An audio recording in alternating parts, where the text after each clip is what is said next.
So this is the tunnel bore I made, and you can see it was working over there in that example.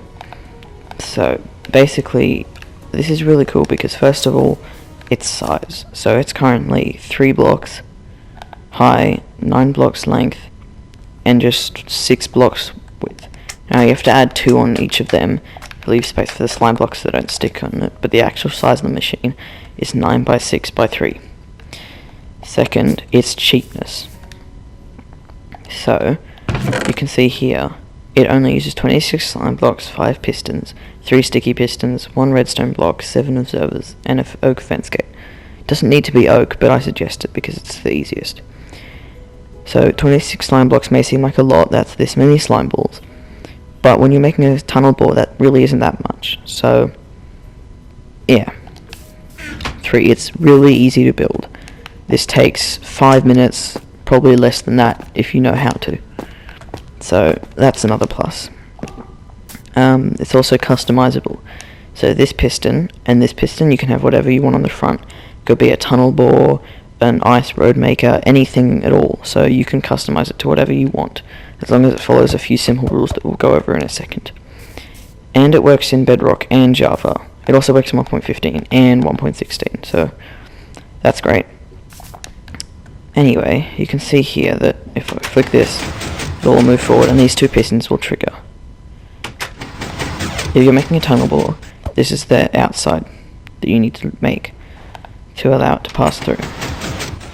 But that's pretty easy because it does it itself.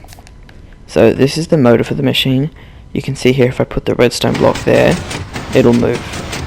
And what we do is we use the observer to quickly move this block here to power the piston, which only allows the motor to run once.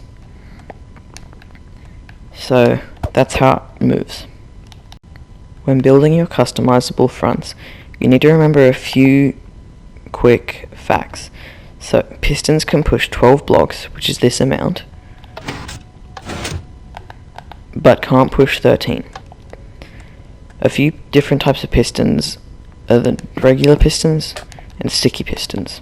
Sticky pistons push and pull blocks, but only one if it's a non-slime block or honey block. If we have them, it'll pull back, but not the 13 either. You can see none of these work because they're all 13 blocks.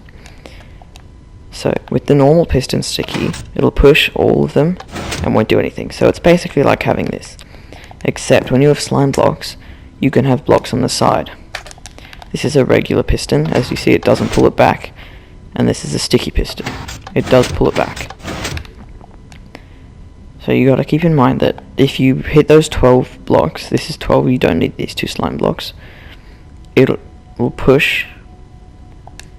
If you come over here, you can see that these 2 slime blocks are in line, and when we do this with the 12 blocks here,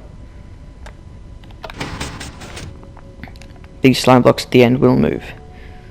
So again, you don't need this, that's just to hit the max of 12 blocks. So you can see here it's just an observer facing down into a normal piston. If you want to pull something back, you use the opposite, you use a sticky piston. Also, when you're doing this you need to leave a gap. When you're doing the sticky piston you don't. So you do this, you can see it pulls back, so now it's 2 away. So those are a few things.